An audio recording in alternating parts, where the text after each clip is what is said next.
Aujourd'hui, je vous parle de la différence qu'il y a entre être inspiré et jalouser. Alors, en fait, pour moi, il y a une définition qui est très simple. C'est que c'est en lien, en fait, déjà avec le rapport qu'on a aux autres et qu'on a à soi aussi. Donc, il y a plusieurs notions, la confiance en soi, il y a aussi l'ego, il y a pas mal de choses qui rentrent en compte dans ces deux notions. Et en fait, pour faire simple, je me suis inspirée de la définition de namasté. En fait, namasté, c'est souvent ce que les Indiens font. euh, et je crois que c'est du sanskrit. Et ça veut dire mon âme salue ton âme. Et en fait, quand on entend ça, c'est ben, je salue en fait la divinité qui est en toi, je me retrouve en toi, je me vois en toi. Et c'est un petit peu aussi ce qui est repris quand on dit salut, quand on dit salam, enfin dans toutes les langues. Et en fait, par rapport à ça, c'est vraiment une base fondamentale parce que en fait, on est tous égaux. On nous parle de déclaration des droits de l'homme en disant nous sommes tous nés égaux en droit, etc. Mais ce qui est sûr, c'est qu'on est égaux en humanité. Et à partir de là, quand on voit quelqu'un et quand bah, en fait, on est équilibré, on recherche un petit peu chacun sa route, chacun son chemin, chacun sa destinée, sa mission de vie. Bah, en fait, ce qui se passe, c'est que il y a deux options. Soit, en fait, on voit une personne, une autre âme, qui fait quelque chose qui se rapproche de ce qu'on voudrait faire. Et donc, dans ce cas-là, bah, en fait, on salue ce qu'elle a fait. On salue son pouvoir créatif, on salue sa mise en action, on salue tout ça.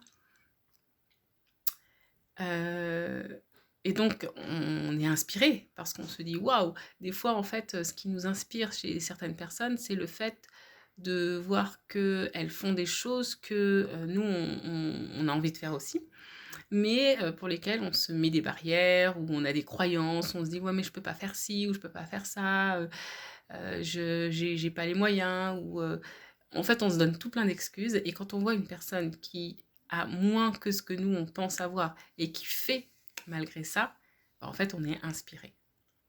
Et on se dit, bah, si elle l'a fait, c'est que moi, je peux le faire aussi. On se dit aussi, ah bah peut-être que je vais m'inspirer, je vais regarder ce qu'elle a fait pour pouvoir aller dans la même direction qu'elle. On n'est pas là en train de vouloir copier quoi que ce soit, puisqu'on est tous égaux au niveau en termes d'humanité. C'est-à-dire on a tous en nous la capacité, on a tous en nous ce pouvoir créatif, cette partie divine en nous qui peut nous aider à mettre en place des choses. Donc du coup, il n'y a pas y a pas de copier, il n'est pas question de copier parce qu'en plus de ça, on est tous uniques. Donc chacun, en fait, a sa part à jouer. Et de l'autre côté, en fait, les personnes qui jalousent, bah, alors c'est mon analyse, hein, bien sûr, et c'est avec toute la bienveillance que je peux apporter, et vraiment dans l'idée de comprendre le pourquoi, essayer de comprendre comment cet être divin, cette personne unique et fantastique peut arriver à avoir des émotions en fait de jalousie. La jalousie, ça va être, c'est souvent en lien avec le déséquilibre. C'est-à-dire que quand on n'est pas dans l'action, quand on n'est pas dans la vie qu'on voudrait avoir, mais que on se laisse submerger par ses émotions, bah, en fait, souvent, on ne fait pas. En fait, on laisse les émotions prendre le dessus et nous empêcher de nous mettre en action. Donc, forcément, le cerveau, ben, il est dans cette spirale infernale et dans cette comment dire, dans ce cercle vicieux un peu.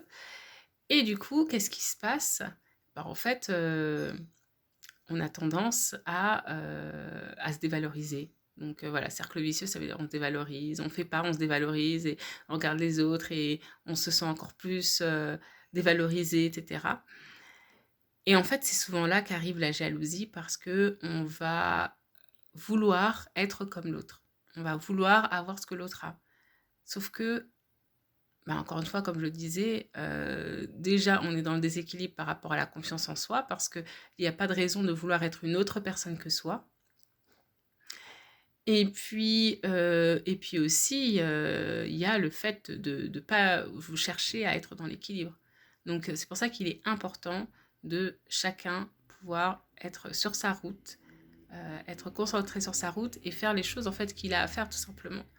Parce que pendant le temps où on va être dans des émotions et surtout les émotions négatives, qu'on ne va pas les écouter parce qu'encore une fois, une émotion, c'est fait pour nous mettre en action, c'est un signal qui nous est envoyé pour nous mettre en action. Donc quand on n'est pas à l'écoute de ce signal, à l'écoute de son corps, pour savoir exactement ce qu'on doit faire pour nous aller vers notre bonheur, ben en fait, voilà, on reste on tourne un peu en rond, on reste dans une situation un peu de stagnation, et c'est là que ça se dégrade en fait.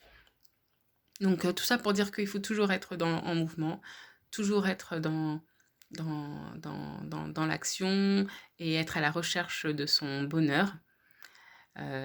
Et surtout, c'est aussi très important d'avoir ces deux notions en tête pour savoir que ben, des fois, voilà, je suis apparemment dans une situation où je regarde l'autre avec un regard qui n'est pas forcément très positif.